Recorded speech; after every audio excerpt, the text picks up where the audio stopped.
Isso consolou meu coração. Às vezes a gente, como líder, a gente não se sente um presente, mas nós somos um presente para as pessoas. Isso mexeu com o coração de muitos pastores, e Deus abençoe o apóstolo Alain, e eu tenho certeza que amanhã e domingo muito mais pessoas estarão aqui, e Deus te use, a casa é sua e somos teus filhos. Deus abençoe. Amém. Glória a Deus. Que bom estar aqui mais uma vez, queridos. E eu quero orar mais uma vez. Feche os seus olhos. Pai, nós estamos no início desse Shabat, e a tua chamada é: vinde a mim todos vós que estáis cansados e sobrecarregados, e eu vos aliviarei. Senhor, aprender a descansar em Ti é um segredo, e nós precisamos aprender a parar em Ti. A Tua palavra diz: Deus é o nosso refúgio e fortaleza, socorro bem presente no dia da angústia. Portanto, não temeremos ainda que a terra se transtorne e os montes se abalem no seio dos mares, e todos os fundamentos sólidos se abalem, e as ondas espumejem na sua fúria. Há um rio cujas correntes alegram o santuário das moradas do Altíssimo. Deus está no meio dela, jamais será abalada. Sim, meu Deus, a tua palavra diz: aquietai-vos e sabei que eu sou Deus. Sou exaltado entre as nações, o Deus dos exércitos está conosco. O Deus de Jacó é o nosso refúgio. Vinde e veja o que o Senhor tem feito sobre a terra. Ele põe termo à guerra até os confins da terra, queima os carros no fogo, quebra a lança, despedaça as flechas. Aquietai-vos. Sim, meu Deus, é nesse sim para essa tua chamada que nós estamos aqui. Que teu Espírito, que já está aqui nesse lugar, nos conduza. Eu quero me colocar nas tuas mãos, como aqueles pãezinhos e peixinhos que foram colocados nas mãos de Jesus e que foram suficientes para suprir a necessidade, a fome de uma multidão. Apesar que aqueles pães não seriam nada se não estivessem nas mãos do Senhor, eu também entendo, Pai, que eu não seria nada se não estivesse nas tuas mãos. Então multiplica, Pai, na minha vida, para que eu seja instrumento de bênção na vida do teu povo. Eu te peço agora, em nome de Jesus, em nome de Jesus. Amém, Senhor. Amém, queridos. Nós estamos aqui mais uma vez, iniciando esse seminário Libertos para Romper. E todas as vezes que eu ministro esse seminário, me vem exatamente uma certeza no nosso coração de que momentos como esse, pastor, são oportunidades de Deus para que a gente possa recomeçar a nossa vida. Deus é um Deus de oportunidades. Deus é um Deus que está sempre quebrando ciclos para começar e nos dar novos começos. Então, creio que, assim como o pastor Sérgio disse, desde o ano passado eu experimentei novos começos na minha vida, você possa entender que instantes como esse são as oportunidades de Deus de virar essas chaves e dizer: olha, vamos começar de novo, vamos iniciar de novo. É o que diz Jeremias no livro de Lamentações. Ele diz: as misericórdias do Senhor se renovam a cada manhã, e elas são causa de não sermos consumidos. Eu quero que você abra a sua Bíblia no livro de Gênesis, no capítulo 2. Gênesis capítulo 2, a partir do versículo 4.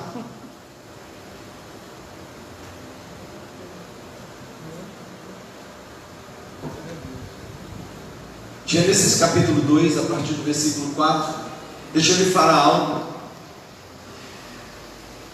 Tudo que nós hoje vivemos é fruto de uma busca de Deus de nos resgatar por causa da queda. Quando o homem caiu, o homem perdeu tudo aquilo que Deus havia preparado para ele, mas o amor de Deus por nós é tão grande que o Senhor vai nos dando pistas para voltar ao lugar onde Ele tem a sua bênção para as nossas vidas. Quando Deus intentou expandir o reino dos céus para a terra, quando Ele intentou no seu coração expandir o governo dos céus para a terra, e Ele tem a ideia de formar o homem, Ele nasce no coração de Deus esse desejo de não só colocar alguém aqui, mas coexistir com o homem na terra. Deus existe, apóstolo Rogério, independente de nós, mas Ele decidiu que as coisas só aconteceriam aqui na terra através de nós. Então Deus decidiu coexistir na terra através do homem. E olha que interessante, esta é a história das origens dos céus e da terra, no tempo em que foram criados. Quando o Senhor Deus fez a terra e os céus, ainda não tinha brotado nenhum arbusto no campo, e nenhuma planta havia germinado, porque o Senhor Deus ainda não tinha feito chover sobre a terra, e também ainda não havia o homem para plantar o solo. Uau, diga para quem está do seu lado: você nasceu para semear. Amém? Nós fomos criados para plantar. A essência do homem é essa. Deus cria o homem para plantar, para cultivar, para seminar, colocar as sementes e fazer com que o ciclo aconteça. Versículo 6: todavia brotava água da terra e irrigava toda a superfície do solo. Então o Senhor Deus formou o homem do pó da terra e soprou em suas narinas o fôlego de vida, e o homem se tornou um ser vivente. Ora, o Senhor Deus tinha plantado um jardim no Éden para os lados do leste, e ali colocou o homem que formara. Então o Senhor Deus fez nascer do solo todo tipo de árvores agradáveis aos olhos e boas para alimento, e no meio do jardim estavam a árvore da vida e a árvore do conhecimento do bem e do mal. No Éden nascia um rio que irrigava o jardim, e depois se dividia em quatro. O nome do primeiro é Pison, e ele percorre toda a terra de Havilá, onde existe o ouro daquela terra é excelente. Lá também existe o Ptera e a pedra de ônix. O segundo que percorre toda a terra de Cush é Gion. O terceiro que corre para o lado leste da Síria é o Tigre. O quarto é o Eufrates. O Senhor Deus colocou o homem no jardim do Éden para cuidar dele e para cultivá-lo. E o Senhor Deus ordenou ao homem: coma livremente de qualquer árvore do jardim, mas não coma da árvore do conhecimento do bem e do mal, porque no dia em que dela comer, certamente morrerás. Diga amém. Amém. O dia que Deus criou o homem, Deus deu ao homem tudo que o homem precisa para ser feliz, mas Deus deu limites. Deus estabelece limites. Até aqui você vai, até aqui você não vai. Deus dá ao homem a segunda coisa, a habilidade para fazer escolhas. As suas escolhas determinam o que você vai ser. Nós somos frutos das nossas escolhas. Todos os dias diante de nós estão os caminhos de oportunidades para fazermos escolhas. Você é hoje o que você escolheu lá atrás. São as nossas escolhas. Então, veja, Deus, Ele coloca dois caminhos. Um caminho tem um fim, árvore da vida, fruto da vida, o próprio Senhor Jesus. O outro caminho, árvore do conhecimento do bem e do mal. Naquele momento, o fruto daquela árvore é independência, é viver independente de Deus. Então Deus diz, esse caminho, ele vai levar para um processo que vai lhe fazer viver independente de mim. Esse caminho vai lhe levar a um processo que vai lhe fazer viver abundantemente independente de mim. Escolha esse caminho e não esse, porque o dia que você escolher esse caminho, você vai morrer. O que acontece? O homem toma a decisão de entrar pelo caminho errado, de se aproximar do lugar que Deus havia dito que não deveria ficar. Ou você acha que o diálogo que a mulher tem com a serpente aconteceu no começo do caminho? Foi lá no lugar onde ela desejou. Ela entrou por esse caminho, e ali naquele caminho, ela foi convencida de que o fruto daquela árvore lhe daria poder, lhe daria autoridade, lhe daria a igualdade de Deus. Ou seja, a serpente não mentiu. O dia que você comer desse fruto, você vai viver independente de Deus. A única coisa que ela omitiu é que isso traria morte. Viver desligado do Senhor é viver desligado da fonte da vida. Então, muitas vezes, por que eu quero dizer isso para você? Porque muitas vezes nós estamos sendo levados, atraídos a caminhos que são caminhos de morte, que são caminhos que nos prendem, que são caminhos que nos trazem longe dos princípios e do propósito que Deus tem para as nossas vidas. Desde que o homem caiu, e quando o homem caiu, quando o homem pecou, a Bíblia diz que logo em seguida o homem ele é expulso do Éden. Logo depois o homem passa a viver num ambiente competitivo. Você pela primeira vez ouve falar de espinhos, abrolhos. Depois do pecado, Deus diz, agora você vai ter que tirar o suor do teu rosto, você vai ter que sangrar, você vai ter que agora tirar o suor do teu rosto, num ambiente extremamente competitivo, para você tirar o teu suprimento. Deus não está dizendo que o homem não vai ter, só Ele está dizendo que isso virá com sofrimento, que isso virá com dores, que isso virá com desafios. Por quê? Porque agora o homem está fora do lugar da bênção. Mas desde o dia que o homem se afastou de Deus, Deus começa a planejar trazer o homem de volta para Ele, trazer o homem para o lugar de delícia. E Deus agora começa a apontar o caminho do altar. Diga comigo, altar. Altar. Então, no capítulo 4 do livro de Gênesis, nós vemos claramente dois irmãos chegando diante de Deus, duas escolhas novamente: o caminho do altar, o lugar da honra, o lugar de reconectar o homem com Deus, o lugar de trazer o homem de volta para Deus. Novamente, o homem escolhe. Um escolhe pelo caminho de vida e o outro escolhe pelo caminho de morte. A todo momento nós estamos sendo levados às escolhas. E por que eu falo disso, queridos? Porque quando nós falamos de libertos para romper, nós precisamos quebrar algumas coisas nas nossas vidas, essa tendência que nós temos de estar totalmente fora do propósito, do caminho que Deus tem para as nossas vidas, da direção que Ele tem para as nossas vidas. Falando de prosperidade, de bênção, falando daquilo que Deus tem para nós como suprimento, o Senhor Ele tem uma proposta para o homem, Ele tem uma proposta para cada um de nós, para que nós possamos viver abundantemente. Ele tem uma proposta de nos trazer de volta ali para o caminho, para o caminho que dá acesso à árvore da vida, ao lugar onde nós podemos realmente viver e desfrutar abundantemente. Mas esse caminho tem princípios, esse caminho tem custos, esse caminho agora ele passa por uma entrega, ele passa por uma confiança, ele passa por uma dependência total de Deus, porque a independência que levou, o desejo da independência que levou o homem para longe do Senhor, agora a gente precisa compreender o que Deus tem para nós. Eu vou só adiantar algo para vocês, queridos, e eu tenho repetido isso muito. A Bíblia, ela é como se fosse um mapa que nos leva de volta para o lugar onde Deus tinha feito tudo do bom e do melhor para o homem.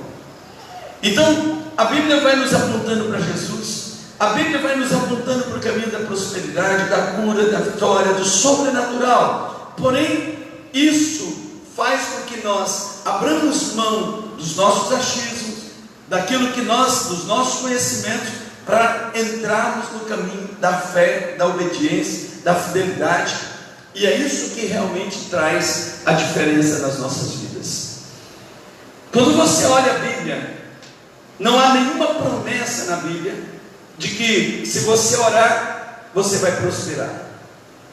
Se oração prosperasse, não existia intercessor com problema. Não existe nenhuma promessa na Bíblia que se você jejuar, você vai prosperar. Eu já cheguei a passar 40 dias de jejum só com água. A minha vida espiritual mudou tudo, mas isso não mudou a minha vida financeira.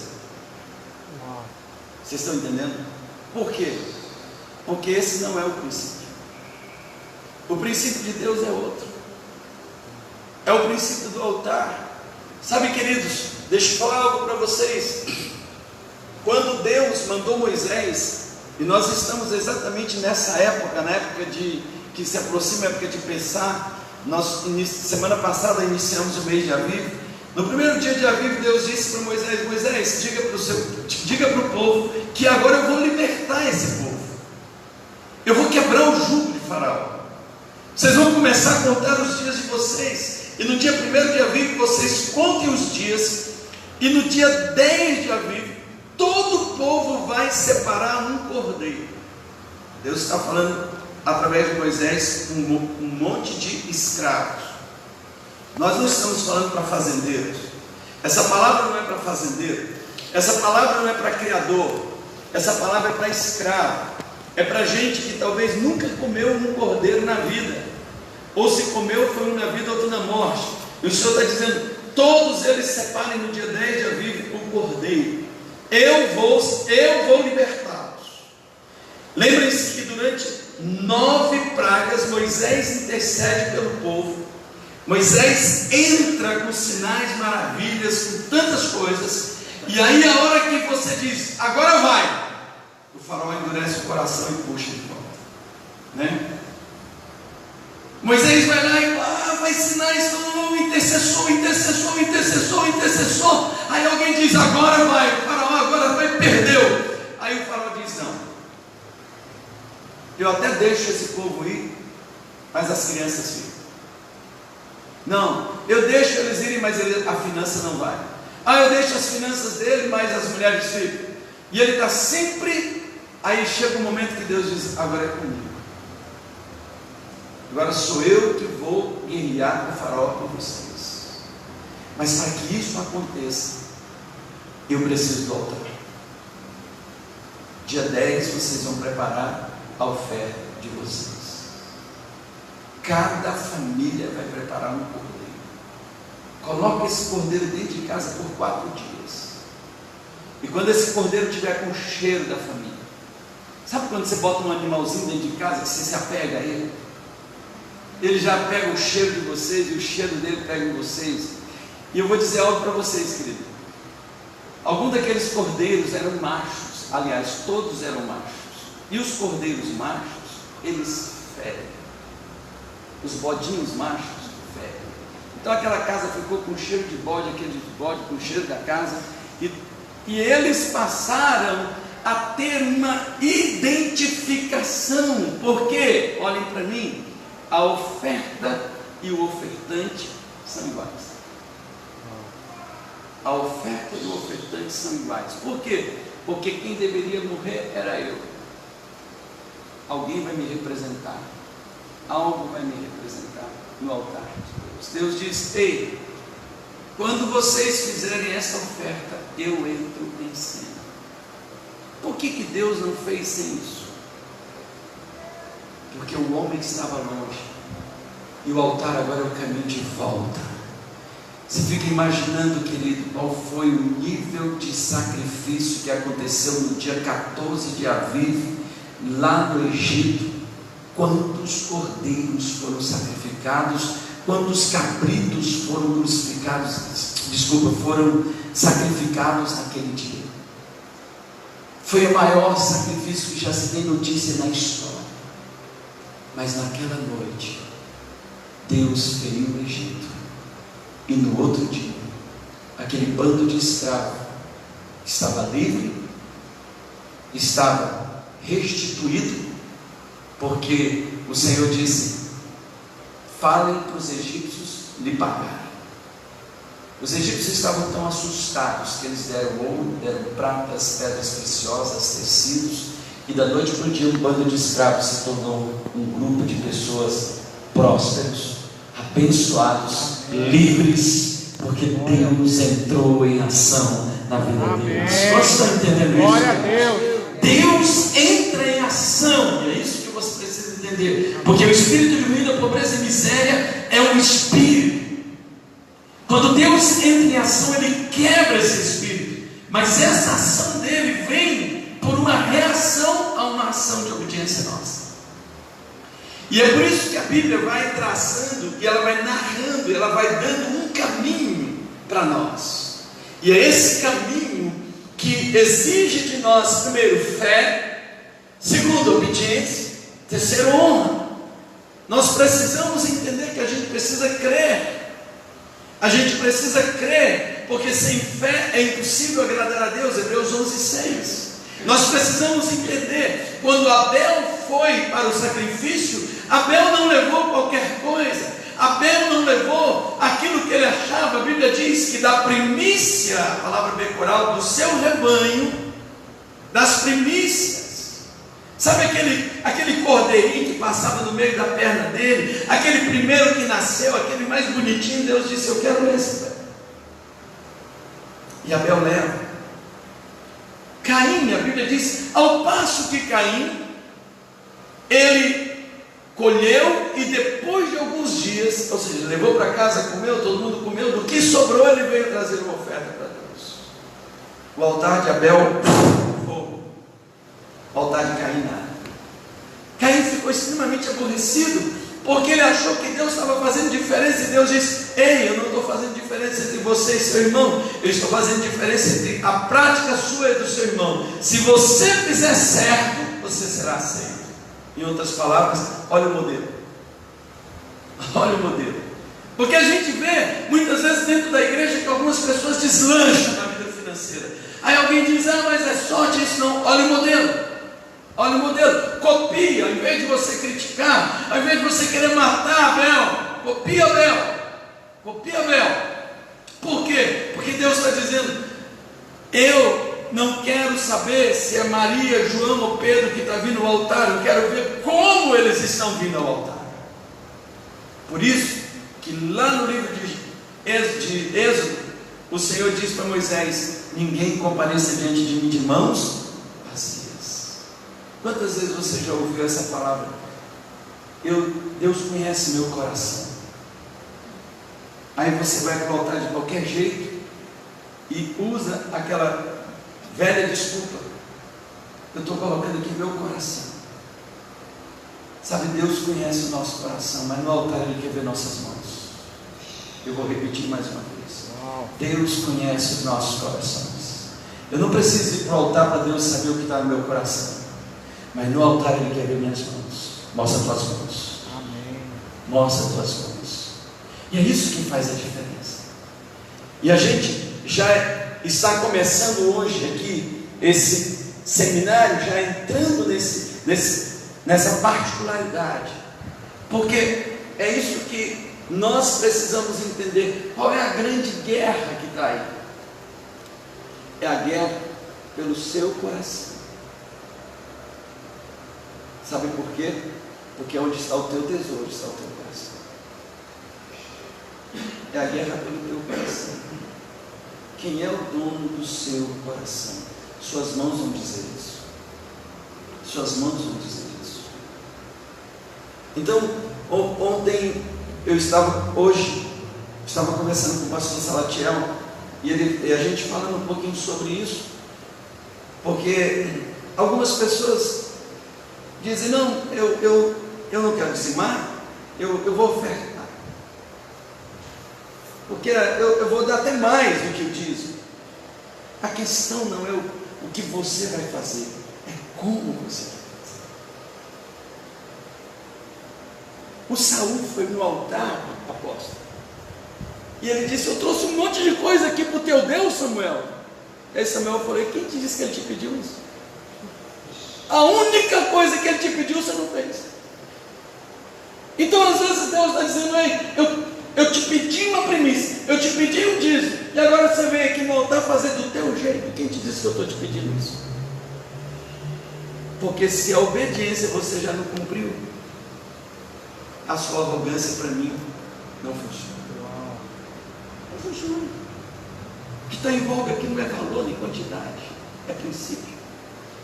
É princípio. Por que o homem quer ser independente de Deus? Por que o homem quer fazer do seu jeito? E aí, queridos, é onde as coisas começam a travar. Por quê? Porque Deus tira a mão. Tira a mão. Ele não entra nesse processo. Então, a proposta da libertação é um caminho. Diga comigo, um caminho. Um caminho. Jesus disse: eu sou o caminho, a verdade e a vida. Ninguém vai ao Pai senão por mim. O caminho da libertação é você entender que a pessoa de Jesus prepara você para a eternidade, mas os princípios de Jesus preparam você para viver aqui na terra. Amém. Olha que interessante, a pessoa de Jesus te prepara para a eternidade, mas os princípios de Jesus te preparam para viver aqui na terra. A pessoa de Jesus é vida de Deus aqui na terra, mas os princípios de Jesus são leis, pastor. Olha que interessante. Vida e leis. Vida e leis. Quando nós entendemos isso, a gente passa a entender que praticar aquilo que ele declara, aquilo que ele ensina, é o que vai trazer realmente os resultados na nossa vida. A pessoa de Jesus cria a tua paz, mas os princípios de Jesus criam a tua prosperidade. Amém. O homem pode ser salvo e viver na miséria, mas se ele seguir os princípios de Jesus, vocês são meus amigos se fizerem o que eu vos mando, ele vai viver a prosperidade, a bênção de Deus na sua vida. Um cristão pode receber a Cristo e receber a paz, pastor Wilson, e um pecador pode aplicar os princípios de Jesus na sua vida e adquirir prosperidade. Olha que interessante. Se você ignora os princípios de Jesus, você pode continuar aprisionado. Duas partes diferentes do Evangelho: primeira pessoa de Jesus, segundo os princípios de Jesus. Uma coisa é o respeito a Deus, outra coisa é o amor a Deus. Aquele a quem você respeita, você terá sua atenção. Você pode amar uma pessoa, mas tratá-la desrespeitosamente. O teu respeito está no quanto você aplica em conhecer os princípios dessa pessoa, o quanto de conhecimento você adquire através dos seus ensinamentos. Aquilo que você honra será atraído para você. O que você deseja nem sempre virá a você. A gente não tem o que a gente deseja, mas a gente tem aquilo que a gente honra. Aquilo que eu respeito vem até mim. Portanto, a unção que eu honrar, nela eu vou prosperar. Vamos falar juntos? A unção que eu honrar, nela eu vou prosperar. Quais são esses caminhos, esses lugares de semeadura de honra que a Bíblia nos mostra? Aí nós temos o primeiro mandamento com promessa qualquer: honra teu pai e a tua mãe. Não existe honra sem uma paga. Quando a Bíblia fala de honra, ela fala de entrega, ela fala de um custo, ela fala de realmente fazer algo que custe a nós. Eu sempre conto que quando eu aprendi que honrar meus pais significava ofertar na vida deles, ministrar na vida deles, abençoar a vida deles, eu estava num momento financeiramente muito complicado, E os meus pais, naquela época, eles estavam muito mais tentando me ajudar, querendo me ajudar. E eu fui entregar uma oferta para os meus pais, e eles disseram: mas filho, não precisa. E ele, acho que na cabeça deles vai assim: nós aqui estamos fazendo aqui um jeito de levantar um dinheiro para você, né? E eu falava: pai, mãe, mas eu preciso mais da bênção de vocês do que da ajuda de vocês. Põe a mão na minha cabeça e libere uma palavra de destino. Me abençoe. Porque naquele momento eu entendia que aquilo é um princípio. Eles poderiam me ajudar, mas eles precisavam entender que eu precisava aprender a honrá-los. E nem sempre nós aprendemos princípios quando nós estamos na terra prometida. A gente aprende princípio no Egito e no deserto. Eu vou repetir. Quando a gente entra na terra prometida, a gente já tem que ter aprendido. O lugar de aprender princípio é no Egito e no deserto. Esses dias eu estava ministrando para a igreja e eu mostrei o texto para eles. E falou o Senhor com Moisés no Egito. Alguém que está ao seu lado diga: Deus está falando no Egito. Deus fala com a gente no Egito. Nesses Egitos que nos prendem, Deus fala com a gente. E o que Deus fala conosco? Direções. Ele nos dá direções. E que direções são essas? Direções que mexem na vida da gente. Sabe por quê? Porque quando a gente está no Egito, a gente tem dó de nós. E a gente quer pessoas que tenham dó de nós. Aí chega um libertador dizendo: ei, o Deus a quem eu sirvo, o Deus dos nossos pais falou comigo. E ele disse que vocês precisam fazer algo. Cara, você está louco? A gente está aqui nesse Egito, nessa escravidão, e você ainda vem falando que nós temos que fazer uma festa para esse Deus, que nós temos que fazer um sacrifício para esse Deus, que nós temos que fazer alguma coisa para esse Deus. É isso. Ele está dizendo que a hora que vocês fizerem isso, algo vai ser quebrado na vida de vocês, e a vida de vocês vai mudar. Amém. Segundo, Deus não me mandou aqui para ter pena de vocês, porque quando eu era príncipe no Egito, eu tinha pena de vocês, matei um egípcio por pena de vocês e não resolvi o problema de vocês. Muitas vezes nós, como líderes, matamos egípcios, fazendo um monte de confusão por dó e só arrumando problema para nós mesmos, na verdade. Confusão para a gente. Só confusão que a gente arruma. Por quê? Porque não é assim, queridos. Nós não resolvemos o problema das pessoas com pena, nós resolvemos libertando. E o caminho da libertação é um caminho de princípios. Posso ouvir um amém? Amém. É um caminho de princípios. Não existe outro. Por quê? Porque ou você vai para o caminho que dá para a árvore da vida, ou você vai para o caminho que dá para a árvore do conhecimento do bem e do mal, de morte e destruição. Então, voltar para o caminho correto exige hoje um sacrifício. Exige hoje princípios. Exige hoje passar por um processo diferente. Então, o primeiro lugar aonde nós temos que entender que a Bíblia diz é mandamento com promessa. Que promessa é essa? Vida longa sobre a terra. Vida longa sobre a terra. Aí você olha que tem gente que a família são longevos, né? E aí você vai olhar como que eles trataram os seus pais. Aí você fala: meu Deus, que família longeva, né? O pessoal vive bem. Aí você olha como eles tratavam os seus pais, como eles cuidavam dos seus pais. A Bíblia não mente, ela não mente. Por outro lado, nós temos gente que morre precocemente ou adoece, que é pior, envelhece pior do que morrer, porque envelhece doente, vive doente já aos 60 anos, 70 anos, começa a adoecer. Aí você vai olhar a vida. O que ele semeou lá atrás? O que ele fez lá atrás? Então a gente precisa mudar essa nossa concepção, porque a palavra de Deus diz que de Deus não se zomba. Tudo que o homem semear, isso ele vai colher.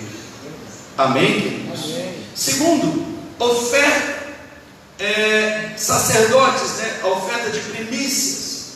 Se por um lado honrar os nossos pais físicos é corban, e por outro lado os seus pais espirituais Os sacerdotes que Deus colocou sobre a sua vida para lhe conduzir, Ele estabelece um tributo. Não é uma oferta, é um tributo. Por que é um tributo? Porque não é algo que você vai fazer voluntário, mas é algo que Deus diz, é aliança. É aliança comigo. E quando você estiver aliançado com o sacerdote, o Senhor diz em Ezequiel 44:30 que a bênção dele não vai sair da tua casa. A tua casa será como a casa de Obed-Edom. A tua casa será abençoada, teus filhos serão abençoados. A bênção do Senhor vai repousar e não sai de lá. Olha, queridos, olha o que Deus está dizendo. Ei, se você honrar seus pais, você vai viver longos dias sobre a terra. Se você honrar seus sacerdotes, eu entro na sua casa como eu entrei na casa de Obed-Edom. Amém. Olha que coisa forte. Eu entro na sua casa como eu entrei na casa de Obed-Edom. Tem gente que é dizimista. O devorador não entra na casa dele, mas ele está perdendo de Deus entrar na casa dele e trazer bênçãos sem limite sobre a sua casa. Quantos estão entendendo? Amém. Isso? São princípios bíblicos. Eu estou inventando alguma coisa? Não. A Bíblia existe para quê? Você já parou para perguntar? Para que existe a Bíblia? A Bíblia só veio porque o homem pecou. A Bíblia é um mapa para trazer o homem de volta para Deus, para trazer o homem de volta para os princípios de Deus, para fazer o homem viver aqui na terra aquilo que Deus sonhou para ele. Se você começar a encarar a Bíblia dessa forma, você vai perceber que ela é cheia de chaves espirituais. Que quando você vira essas chaves, dá cheia chaves de Davi, que abre e ninguém fecha, que fecha e ninguém abre. Mesmo que você não tenha muita força, você será diferente nessa terra. Amém. Olha que coisa poderosa. O Senhor está dizendo, eu vou lhe dar essas chaves de sabedoria, essas chaves de conhecimento, essas chaves que abrem portas. Por quê? Porque tudo começa no reino do Espírito. Tudo começa no reino do Espírito. Segundo, a igreja, através dos dízimos e das ofertas. Quando nós estamos ligados na igreja, esse é o lugar onde Deus estabelece: trazei todo dízimo à casa do tesouro e façam prova de mim. Esses dias eu estava ministrando esse seminário lá em Assis, lá em Cândido Mota, e eu falava para os irmãos, eu ainda gostaria de ver, apóstolo Rogério, um dizimista chegar na hora de dizimar e dar o grito diante do altar: Senhor, eu estou aqui para fazer prova de dízimo.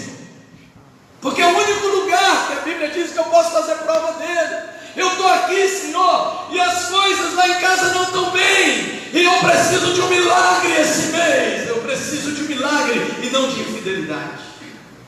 E eu quero dizer isso para você: o dia que as coisas não estiverem bem, seja fiel e vá para o altar, porque você não precisa de infidelidade, você precisa de um milagre, e o lugar do milagre é na fidelidade, é gritar diante do Senhor, é usar aquilo que Ele tem trazido para nós e dizer: Deus, a Tua palavra diz que eu posso fazer prova de Ti. Amém. Para trazer esse dízimo aqui, Senhor, eu tive que crer que o Senhor vai cumprir aquilo que o Senhor disse que cumpriria na minha vida.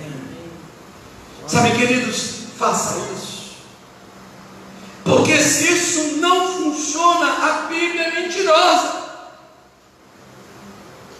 Deixa eu falar algo para você. Talvez seja muito forte o que eu vou lhe dizer, mas se isso não funciona do jeito que a Bíblia diz que funciona, ela é mentirosa. E eu posso lhe dar uma palavra hoje: Deus não é um homem para mentir, e nem filho do homem para se arrepender. Ele nunca vai deixar de cumprir aquilo que Ele falou. Aleluia. Sabe o que falta? Ousadia e fé, para nós rompermos. Porque muitas vezes, eu como pastor, o discípulo chega e diz: apóstolo, esse ano, esse mês, se eu entregar meus dízimos, eu não pago minha luz. E aí eu, com dó, digo para ele: tudo bem, filho. Quando você tiver melhor, você entrega. Aí no outro mês ele diz: não consegui nem pagar o aluguel. Porque sabe, no mês passado entrou tanto problema, o carro quebrou, a geladeira quebrou, a máquina quebrou, porque eu, com dó dele, abri a porta, escancarei a porta do devorador para entrar na casa dele, e o Senhor não teve nenhum compromisso, porque ele não foi fiel. Sabe que, em outras palavras, eu estou dizendo para esse discípulo que Mamon é mais poderoso para guardá-lo do que o meu Deus, que fez a promessa na vida dele. Vocês estão entendendo? Amém. Alguém vem na fila de oração e diz: ore por mim, porque as minhas finanças não estão bem. E você pergunta: você tem sido dizimista? E a pessoa diz: não posso, não tem dado. E aí você diz: então eu vou orar. Vai funcionar essa oração? Não vai. Sabe por quê? Porque eu não tenho poder de amarrar o devorador. Eu não tenho poder de abrir as janelas dos céus. A minha oração não tem esse poder. Sabe o que tem poder para fazer isso tudo? É a fidelidade no altar que move a mão de Deus. E Ele diz: façam prova de mim. Eu vou abrir as janelas dos céus. Eu vou derramar a bênção sem medida sobre vocês. Eu vou amarrar a boca do devorador. Ele não vai entrar na sua casa. E se entrar, vai ter que devolver 7 vezes mais. Porque você está na fidelidade com Deus. Amém. Princípio. Glória a Deus. Vocês estão entendendo isso, queridos? Amém. Esse é o caminho. É fácil? Não, mas é possível. E sabe por que não é fácil? Porque nós muitas vezes vivemos um evangelho muito mais religioso do que espiritual. Nós vivemos um evangelho muito mais humanista do que por princípios do Espírito Santo na nossa vida. E a gente precisa quebrar isso, porque Deus tem uma proposta de vida para cada um de nós.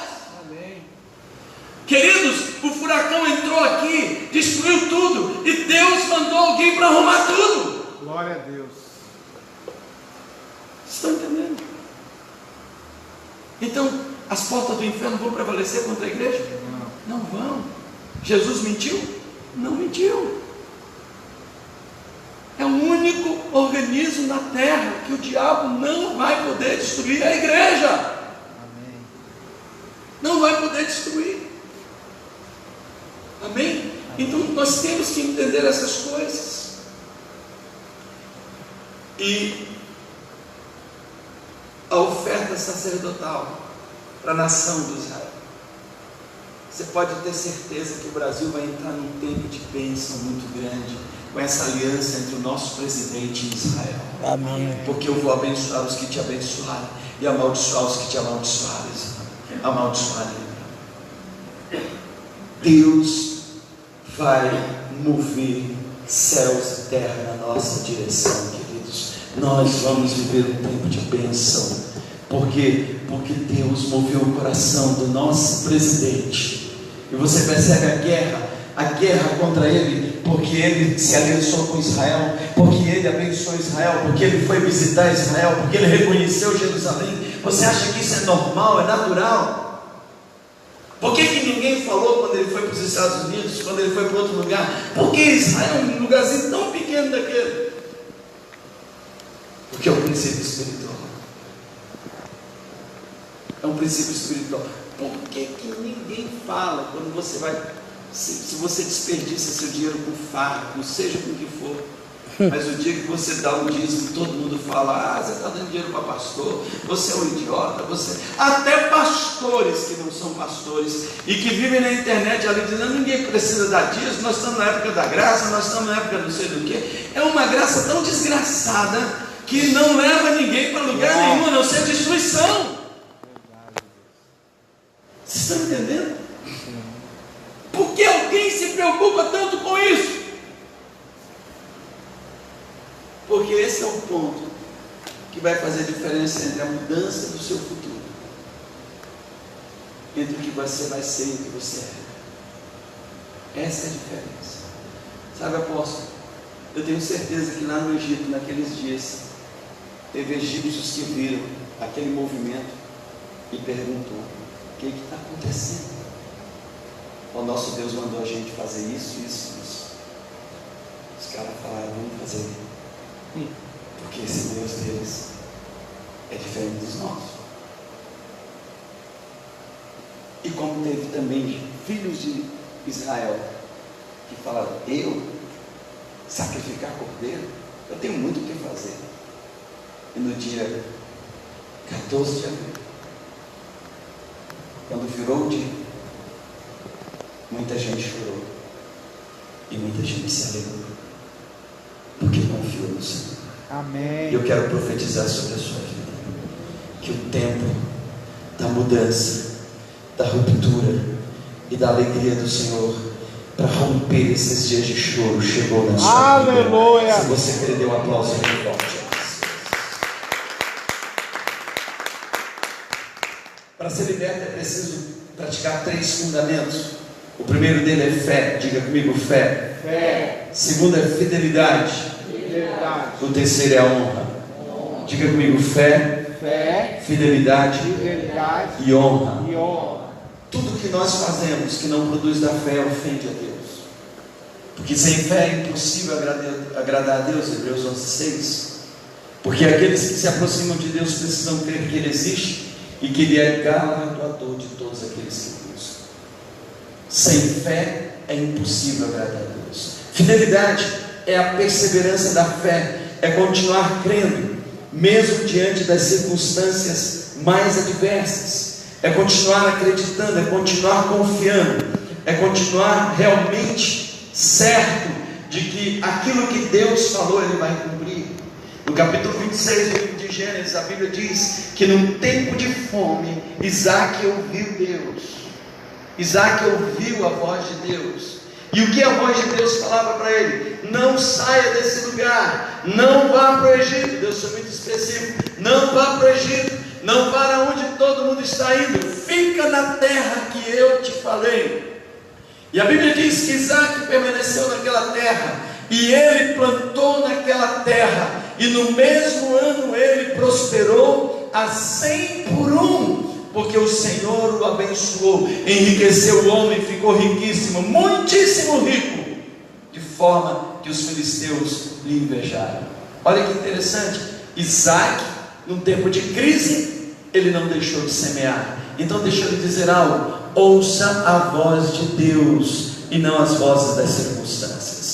Talvez todo mundo esteja dizendo: essa terra não é terra para plantar. Mas quando nós andamos no reino do Espírito, a nossa terra é mais do que uma terra física. Aonde alguém está falindo, você pode dar certo. Aonde alguém está perdendo, você vai ganhar. Por quê? Porque a sua bênção vem do Senhor.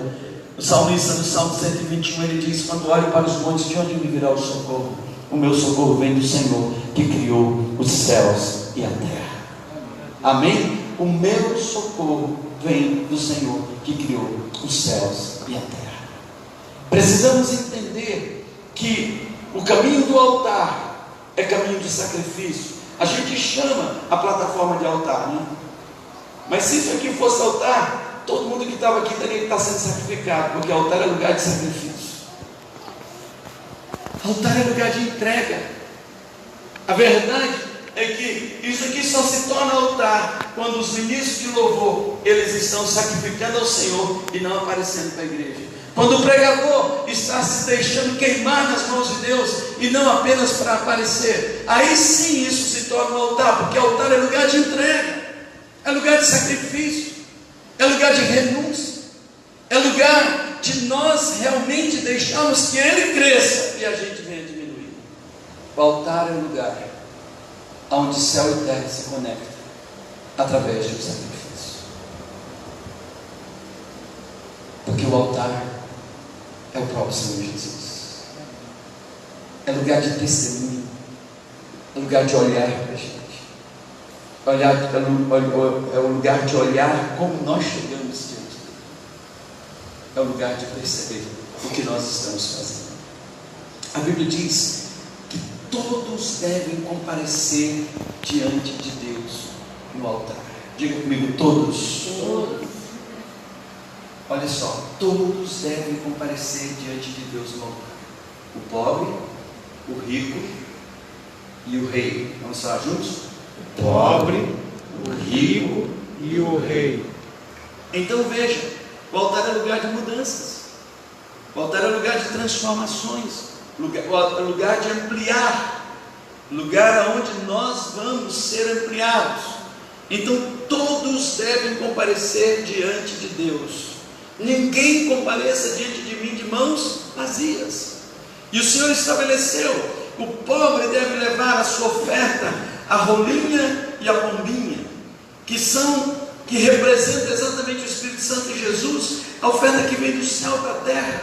Porém, você concorda que mesmo o pobre que não tem o recurso para comprar um cordeiro, para ele levar a sua oferta, ele tem que ir no campo, ele tem que suar para pegar aquela rolinha, para pegar aquela pombinha, para separar e levar ao altar. Por quê? Porque quando ele chega no altar, o Senhor está olhando as mãos dele. As mãos dele. E o altar testemunha do ofertante. Um pobre chegou ao altar e a sua oferta de pobre, e ali ele recebe uma recompensa diante daquilo que ele está levando. O rico chega com o seu cordeiro, o rico chegou com oferta de rico. Então, se o altar ele testemunha, agora eu quero que você guarde isso, se o altar ele testemunha acerca de mim e da minha oferta, cuidado para você não se amarrar no altar com a miséria, porque o altar não mente. Um rico chegou ao altar trazendo oferta de pobre. Qual é a recompensa que ele vai receber? De pobre. Ele se amarrou. Por quê? Porque a oferta dele é mentirosa. Ele está mentindo. Ananias e Safira não precisavam ter ido ao altar. Barnabé foi, levou uma oferta. Todo mundo ficou sabendo daquela oferta, aquela oferta maravilhosa. E aí Ananias e Safira vão no altar. E quando ele chega no altar, o Espírito Santo diz para Pedro: estão mentindo.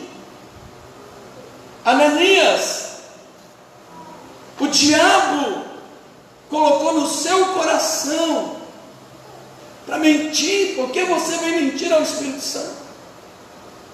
Então veja, aquele lugar que era lugar para trazer vida, trouxe morte.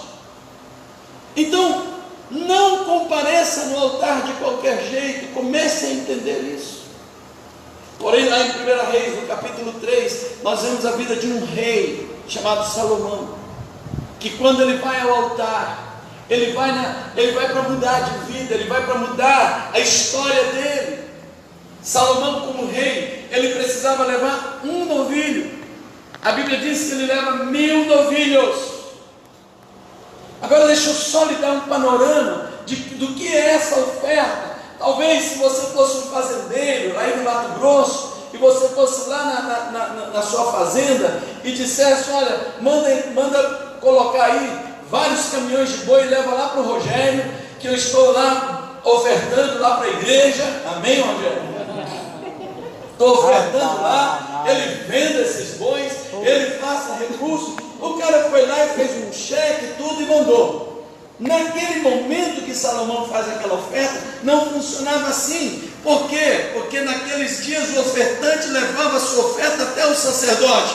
Ele tinha que ir lá tocar aqueles bois, levar lá para Siló, que estava lá nas montanhas. Ele teve que subir, e cada dia que ele ofertava o boi, ele levava um por um. Você já tentou arrastar um boi? Um novilho? Querido, é um esforço danado. É mais esforço fazer isso do que dar os bois. Então, a oferta que Salomão deu, não é só o valor dela numérico, mas o esforço que ele faz. Leva para o sacerdote coloca no altar, sangra aquela oferta, e Salomão botando a mão na cabeça da oferta, aquele sangue veio em cima dele. Querido, ele fez isso 1000 vezes. Eu não sei quantos dias, eu acredito que no mínimo 3 meses, apóstolo, fazendo aquilo todo dia, várias vezes por dia, e aquele sangue caindo em cima dele, naquele solão, naquele lugar que a gente conhece lá de Israel. Quando terminou tudo isso, ele foi para a casa dele. A Bíblia diz que naquela noite o próprio Deus veio falar com ele e disse: Salomão, o que você fez, rapaz? O que você fez está mexendo com os céus. Olha que coisa forte. Aleluia. Pede o que você quiser, já que você me deu o que eu não te pedi. além do que eu lhe pedi, eu quero que você me peça o que você quiser, eu te darei. Uau! Salomão mudou de nível, ele era um rei, agora ele se torna o maior rei que já se tem notícia em toda a história. Você pode dizer glória a Deus? Glória a Deus! Eu fico imaginando o diabo ficando endemoniado enquanto Salomão estava fazendo tudo aquilo. O cara estava endemoniado, ele ficava se mordendo, porque ele sabia do que estava ali para acontecer. Mas eu quero só lhe dar uma notícia. Nos dias de Salomão, a Bíblia diz que madeira era como bronze, bronze era como prata, prata era como ouro, de tão abundante que tinha. Ouro era como prata, desculpa, de tão abundante, vinha de tudo quanto é lugar, e tudo começa no altar. Imagina, eu fico imaginando o pobre, passou aí semanas pegando rolinha, vendendo rolinha, pombinha, vendendo, conseguiu dinheiro, comprou um cordeiro, chegou em casa com o cordeiro e disse, e os meninos olharam aquele cordeiro e falaram, poxa, vai ter churrasco esse final de semana? Ele falou, de jeito nenhum. A gente come esse churrasco e continua pobre na segunda-feira. Ele vai para o altar. E ali chega, um pobre chegou no altar, e ele está trazendo a oferta de um rico. O rei dos reis não pode abençoar ele pelo que ele é, mas pelo que ele traz. Amém. Receba a bênção do rico.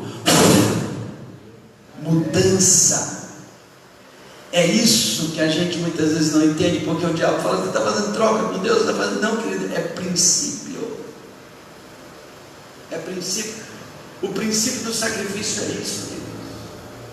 O princípio do sacrifício é esse. Não dá para ficar sem resposta. Jesus está lá no gasofilácio, ele vê uma mulher trazendo um sacrifício. Ele não tinha um valor numérico muito alto, mas ele disse, essa mulher trouxe a melhor oferta hoje aqui nesse lugar. Você acha que aquele que falou daquela oferta não trouxe bênção sobre aquela oferta? A Bíblia não diz o que aquela mulher viveu depois. Mas se aquela oferta foi falada, com certeza a colheita também foi anunciada. Glória a Deus. Quantos estão entendendo isso? Diga Amém. glória a Deus. Glória a Deus. Nunca mais vá para o altar de qualquer jeito. Vá com lucidez. Sabe, queridos, não vamos permitir que Mamon nos conduza para o altar. Não vamos permitir que o diabo nos seduza no altar. Não vamos permitir. Porque eu posso lhe dizer claramente, quem muitas vezes coloca dureza no coração é aquele que não quer ver a bênção de Deus desatando na sua vida, que quer lhe prender, que quer lhe segurar. Nós estamos falando de bênçãos financeiras. Esses dias eu estava em Cândido Mota e um irmão lá de Cândido Mota falou, apóstolo, naquele dia que você veio aqui, eu dei uma oferta e eu tinha o maior desejo. Eu não queria mais ser um empregado, eu queria ter a minha própria empresa. Hoje, eu quero lhe dizer, um ano depois, eu estou trazendo uma oferta pela minha empresa. Glória a Deus. Deus abriu as portas. Aleluia. E eu agora sou um empresário na área de alimentação. Glória a Deus. Olha que interessante. Aonde que aquela mulher ela trouxe esse sonho? No altar de Deus. Então isso faz a diferença nas nossas vidas e a gente precisa entender. Apóstolo Rogério, a gente repete esse seminário várias vezes, todo ano, e alguém pergunta, mas por quê? Porque esse seminário, ele abre uma porta para muitos de nós que no decorrer do tempo fraquejamos, tropeçamos, falhamos, e aí Deus diz, vem cá, eu vou te dar uma nova oportunidade de começar. E eu creio que hoje é tempo de recomeço aqui nesse lugar. Glória a Deus. É tempo de recomeço. Glória a Deus. É tempo de ir para a guerra. É tempo de nós rompermos Nós estamos exatamente nesse tempo em que os reis vão para a guerra. Amém. Não é tempo de pausa, é tempo de nós irmos, porque Deus tem coisas grandiosas para as nossas vidas. Amém. Eu quero falar sobre o princípio chamado primícias. As primícias são tributos que se pagam a autoridades eclesiásticas sobre a nossa vida. É um tributo de honra. E nós precisamos entender que foi a oferta a Deus estabelecida de maneira revelada por Abel. Em Gênesis 4, de 1 a 7, nós vemos claramente a revelação da primícia. E eu quero dizer algo para vocês, queridos. Revelação de primícia atrai guerra. No dia que o homem primiciou pela primeira vez, o irmão dele matou ele. Fala, Deus. Olha que forte. Porque a primícia ela aponta para Jesus. Aleluia. A primícia aponta para um dos sacrifícios mais perfeitos que poderia ter vindo para resgatar a humanidade. Você já parou para perceber isso? Que o dia que um homem...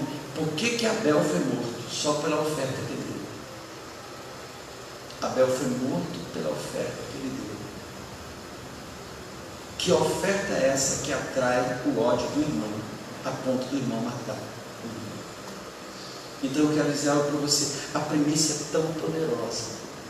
Se você entendesse isso, se você compreender isso, o poder que tem a oferta de primícia, você não abriria mão dessa aliança nunca na sua vida. É muito poderoso. Foi por causa de uma primícia que foi suprimida que Israel perdeu uma das batalhas mais trágicas na conquista da terra prometida, quando eles saem de Jericó e vai para Ai. E ali eles começam a perder, sofrer, a ponto de Josué dizer: Senhor, agora o que vai ser de nós? E Deus disse: para de choramingar, Josué. Tocaram no que não deveriam ter tocado.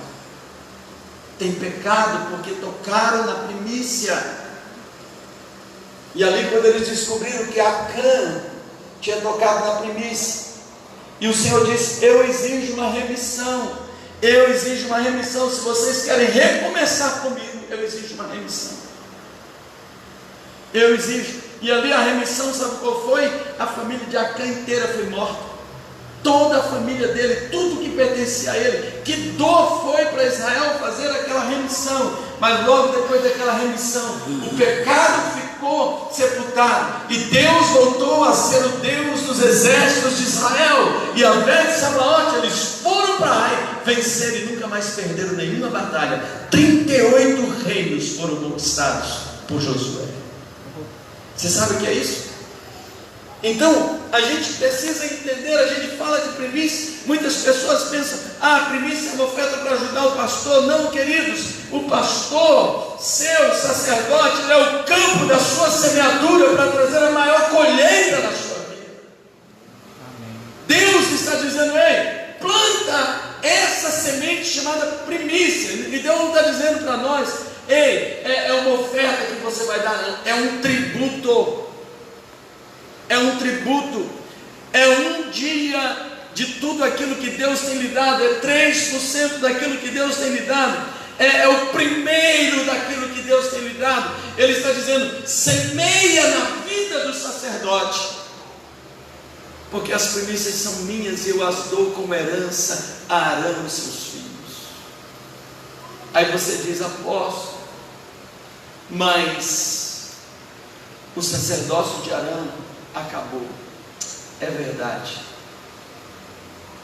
mas não acabou o sacerdócio, porque o dia que acabou o de Arão, iniciou o sacerdócio da ordem de Melquisedeque. Amém. Sabe quem foi o primeiro sacerdote a receber uma oferta? Melquisedeque. Sabe quem era Melquisedeque? Yeshua.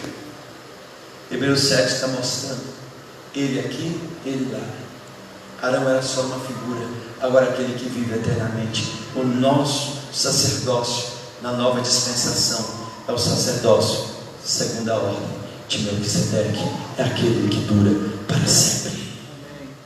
Os princípios não se olvidaram. Se o Velho Testamento, se as Escrituras trazem uma sombra, o Novo Testamento traz a revelação. Então, queridos, não permita que o inimigo venha lhe enganar com certas situações que não são bíblicas, porque o que está por trás é uma guerra pela sua bênção. Amém? Amém. A oferta de primícia, ela é uma oferta que atrai a bênção do Senhor sobre a sua casa. A Bíblia nos diz, lá em Malaquias 3, de 7 a 9, que suprimir essa oferta é roubar a Deus tanto quanto no dízimo. A palavra oferta que está lá é terumã, e terumã significa oferta específica do primeiro fruto. Em que roubamos a Ti? Nos dízimos e nas primícias, diz o Senhor, e nas ofertas. A minha Bíblia dá oferta. Pois é, essa palavra em hebraico é terumã, e terumã não é oferta voluntária, é uma oferta específica de primeiro fruto. A primícia é a principal oferta, o tributo, pois é a oferta principal de Deus a nós. Se você quer que a bênção de Deus repouse sobre sua casa, pague as primícias em nome do seu pastor. Ezequiel 44:30, anote esse texto, ele é muito lindo. Amém? Lá em Romanos 11:16 diz: e se as primícias são santas, também a massa o é, e se a raiz é santa, também os ramos o são. As primícias santificam, o restante fica em nossas mãos. 2 Crônicas 31, de 4 a 5, quando houve a restauração desse rei, restaurador de Judá, ele dá ordem, ele diz: além disso, ordenou ao povo e aos moradores de Jerusalém que desse a parte dos sacerdotes e dos levitas, para que pudessem dedicar-se à lei do Senhor. Amém? Então tome uma decisão, seja um primiciador, seja uma pessoa aliançada com os princípios que Deus tem trazido sobre nós. Amém? Então, esse momento é o momento de nós entendermos que o caminho da libertação é esse caminho da obediência. É um caminho onde nós realmente firmamos o compromisso de voltar para o Senhor. Segundo princípio que eu quero falar nessa noite é o princípio da oferta sacerdotal. A nossa essência precisa ser de um abençoador na direção dos nossos sacerdotes. Muitas pessoas não entregam as ofertas sacerdotais, não por falta de conhecimento do princípio, mas simplesmente porque deixaram de cumpri-lo. Entregar a oferta sacerdotal faz você ser abençoado de uma forma abundante. Nós vemos a mão do Senhor sobre nossa vida, bem como a benevolência dele. Em Levítico 27, 12 a 30,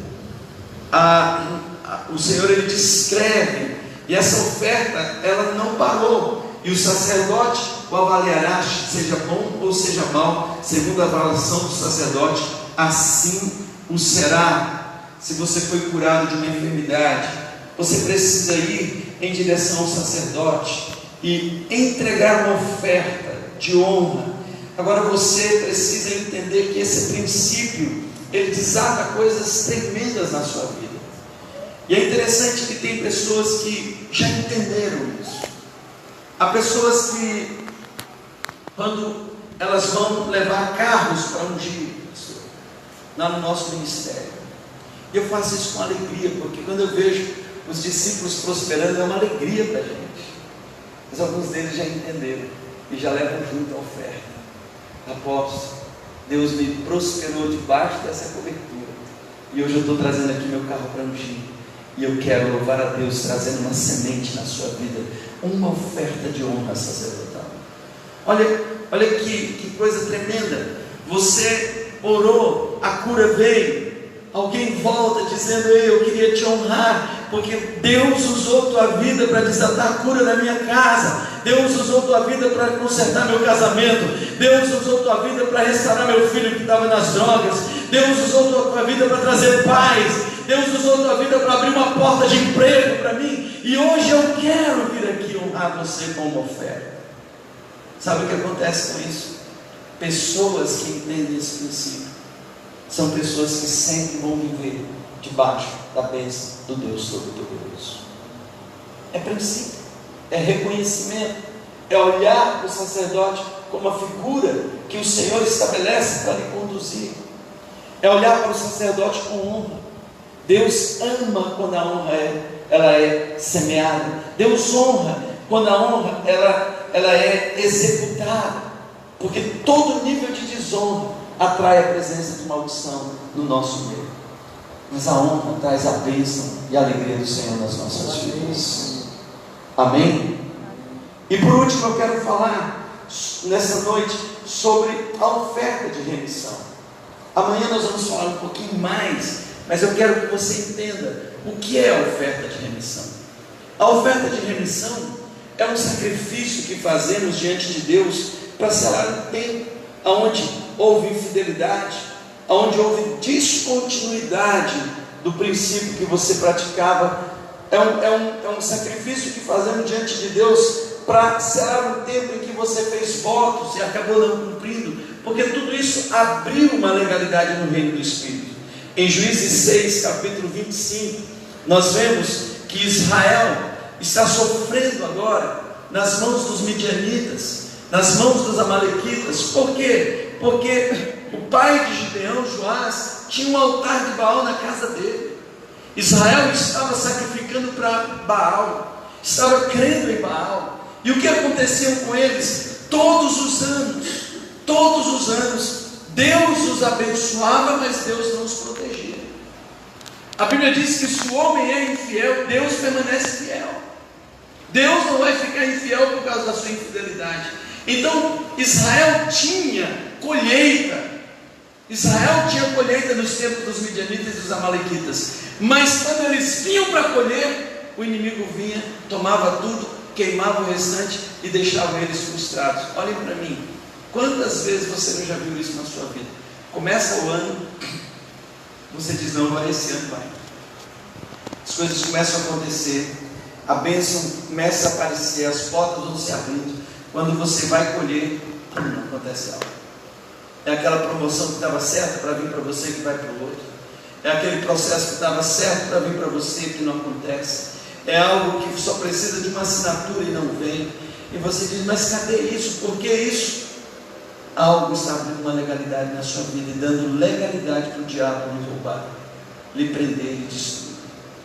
Então, a infidelidade, ela abre portas para esses gafanhotos entrarem. Os midianitas entravam como gafanhotos.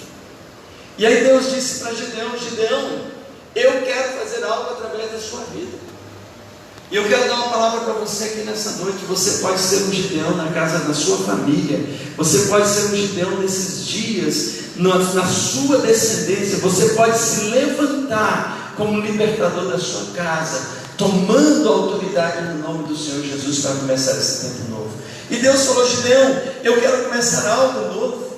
Gideão estava lá malhando trigo no lagar. Em outras palavras, Gideão diz, esse ano ninguém vai roubar o que é meu. E aí Deus diz, o Senhor é contigo, homem valente. E aí Gideão começa a falar com Deus o que é feito de tudo aquilo que eu vi dos nossos pais. Agora nós estamos vivendo o que a gente está vivendo. E Deus disse para ele, Gideão, o que está acontecendo é que vocês se desviaram do propósito. E aí Gideão disse, se é o Senhor que está falando comigo, eu vou pegar uma oferta e vou trazer aqui. Olha o homem de princípio.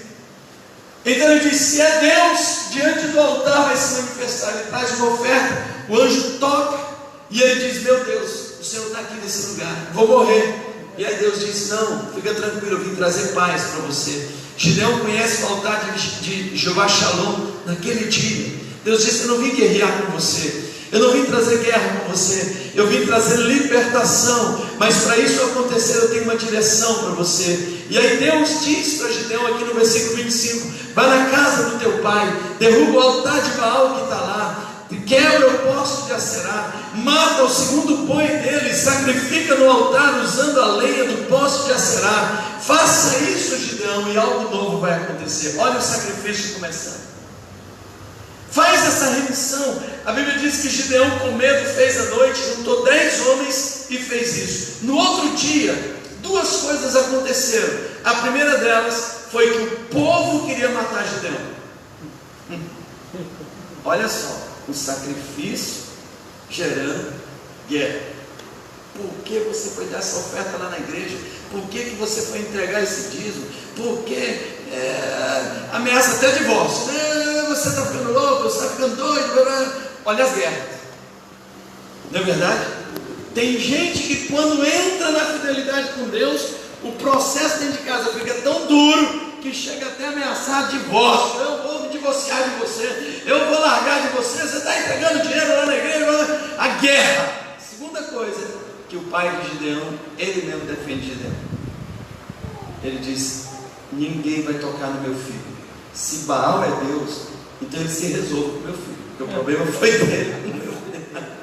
Ele se resolve com meu filho. Ninguém toca nele. Mas uma terceira coisa aconteceu, pastor. A vida de Gideão mudou. E ele se levanta, um homem que não acreditava nele mesmo, porque ele achava que ele era o menor, da família esquecida, Manassés. E ele toca o chofar. Pim! Tocou o chofar, melhor do que eu, mas tocou. E a Bíblia diz que 32.000 pessoas vieram para a guerra. Que poder de convocação é esse? Aconteceu uma mudança na vida daquele homem, uma transformação. Deixa eu falar algo para você. Deus vai começar a transformar a natureza de muita gente. Autoridade. E aí Deus falou para Gideão: Gideão, eu vou mostrar para você que o que você fez é mais do que você imagina. Pergunta quantos medrosos tem aqui. Pede para levantar a mão. 22.000 pessoas, medrosos confessos. Que unção é essa que consegue juntar medroso para ir para a guerra? Ele falou: manda os medrosos embora. 22.000 foram embora. Aí ele falou: agora vamos ver quem são os distraídos de Deus. Vamos fazer o teste da distração. E quando ele faz o teste, ele descobre que ele tem 9.700 guerreiros distraídos. Manda embora, Gideão. E Deus diz: agora com esses 300 nós vamos vencer, porque eu vou lutar por Israel. Deixa eu falar algo para você. Deus está dizendo nessa noite: eu vou lutar por você. Glória a Deus. Você não está entendendo? Deus está dizendo: eu vou lutar por você. Sabe qual foi a estratégia de guerra que Deus deu para Gideão? Deus disse para ele: leva um pote de barro vazio, uma tocha e uma corneta. Do outro lado, só de midianitas tinha quase 300.000, armados até os dentes. E Deus disse: leva isso aí para a guerra. Agora, que unção é essa desse homem de convencer aqueles 300 malucos a levar isso para a guerra? Que unção é essa? Olha a transformação, que liderança é essa de Gideão, de conseguir, de convencer esses 300 homens a ir para a guerra, levando um pote de barro, uma tocha apagada para acender no horário certo e uma corneta. É a unção que Deus está derramando sobre este lugar aqui. É a unção que Deus quer derramar sobre a sua vida, quando você entra no caminho da obediência. Olha que uma remissão, que uma oferta de remissão fez na vida desse homem. A Bíblia diz que com aqueles 300 homens, Deus entregou o rei dos midianitas, o rei dos amalequitas, e entregou tudo nas mãos de Gideão. E Gideão agora, ele lidera Israel por 40 anos. Por 40 anos. E por 40 anos houve paz. Dê um aplauso bem forte. Paz, sabe? Paz de não ficar recebendo cobrança toda hora. Paz de não ficar recebendo confusão. Sabe, queridos, eu estava ministrando no conselho de pastores. E só para aquele testemunho daquele pastor, para mim, apóstolo, já valeu tudo. Porque ele disse: eu vim para cá. E quando eu saí de casa, a minha vontade que eu tinha era de pular da janela da minha casa, do meu apartamento. Porque já cedo, a minha mulher veio me pedir dinheiro e eu não tinha dinheiro. e foi uma confusão dentro da minha casa. Eu virei para minha filha e falei para ela: não queira ser pastor nunca na sua vida. E eu chego aqui e ouço essa palavra tão consoladora, tão consolidadora, que eu sou um presente do céu para a terra, e eu saio daqui mais fortalecido do que nunca para entrar no outro nível. Então, queridos, esse nível de guerra Deus vai quebrar da sua vida, Deus vai arrancar da sua vida, Deus vai tirar os midianitas do seu arraial, Deus vai tirar os roubadores da sua colheita, Deus vai arrancar a mão do diabo daquilo que está precisando pouca coisa para acontecer. Tem gente aqui que já ganhou causa da justiça, mas o juiz parece que esqueceu de assinar, parece que esqueceu que você existe. Deus vai fazer lembrar. Deus vai fazer lembrar, amado. Eu não sei se você está entendendo. Deus vai fazer lembrar. Deus vai incomodar o juiz. Deus vai incomodar seja quem for, para colocar o seu papel lá na frente e dizer: ele tem que abençoar meu filho. Chega desse tempo de malignidade. Aleluia. Sabe, é disso que a gente está falando. E começa onde? No altar. Lá no altar, a guerra estava no altar. Derruba o altar errado. Derruba os altares errados que está dentro do seu coração. Derruba o altar de Mamon, derruba o altar de Baal, derruba esses altares errados e ergue um altar ao Senhor. Decida hoje: Deus, eu vou entrar em guerra pelo propósito correto. Eu vou entrar em guerra contra esse espírito maligno que oprime meu coração, a minha mente, e que me deixa à margem daquilo que o Senhor tem para a minha vida. É verdade. E vou erguer um altar ao Senhor, o Deus que me apareceu, o Deus que me salvou. Eu vou começar um tempo de fidelidade. Eu começo um tempo novo, Senhor. Eu começo essa oferta. É uma oferta que te pulsa, é uma oferta que te dói, é uma oferta que realmente faz a diferença na sua vida para começar um tempo novo. Aonde você está dizendo: eu estou matando o segundo boi do meu pai. Sabe o que segundo boi significa? 2 significa casamento. Eu estou me divorciando dessa malignidade da minha vida. Eu estou me divorciando dessa herança maligna que eu trago lá de trás. Eu estou quebrando a aliança. Eu estou exatamente executando um divórcio com Baal e com Mamon, porque eu quero me casar com Yeshua HaMashiach, o Senhor da vida. Glória a Deus. É isso que faz a diferença em nossas vidas. E eu quero finalizar essa noite dizendo para vocês, queridos, que algo novo de Deus está vindo na nossa direção. Nós estamos às portas de Pessah, e esse tempo de Pessah, esse tempo de Páscoa é tempo de libertação, e tem uma libertação de Deus vindo na direção de cada um de vocês. Amém? Eu quero orar nesse momento, quero lhe convidar a se colocar em pé. Nós vamos orar ao Senhor nesse instante. Segure na mão de quem está do seu lado. Canta lá,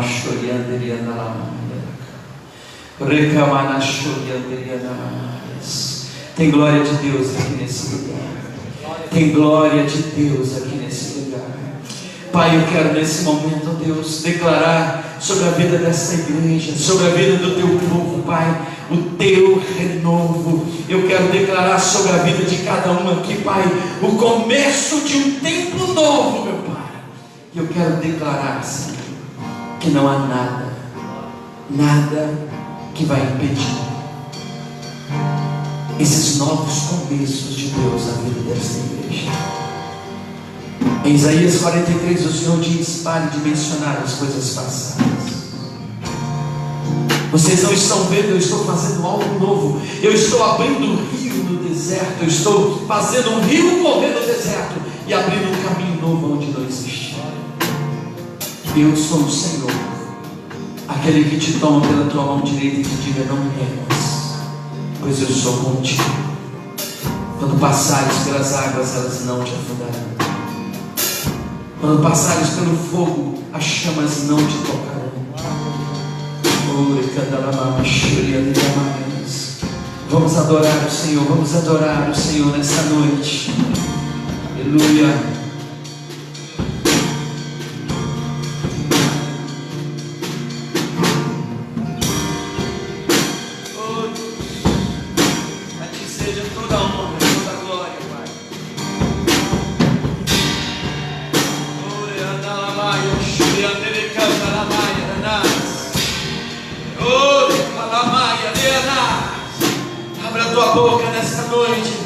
glorifique o nome do Senhor. Aleluia. Oh Deus.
Pai,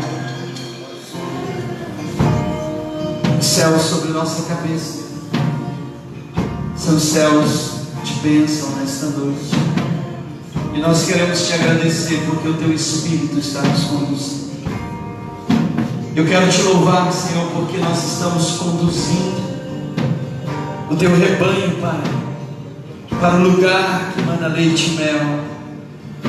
Eu quero te louvar, a Deus, porque eu sei, Pai, que nessa nova estação haverá uma frutificação, haverá uma renovação, haverá uma libertação, haverá uma quebra de todo jugo, o desatar do teu melhor na vida do teu povo. Eu te louvo, Pai, e te agradeço, em nome de Jesus. Amém. Dê um aplauso bem forte ao Messias. Aplauda mais forte aí, em nome de Jesus.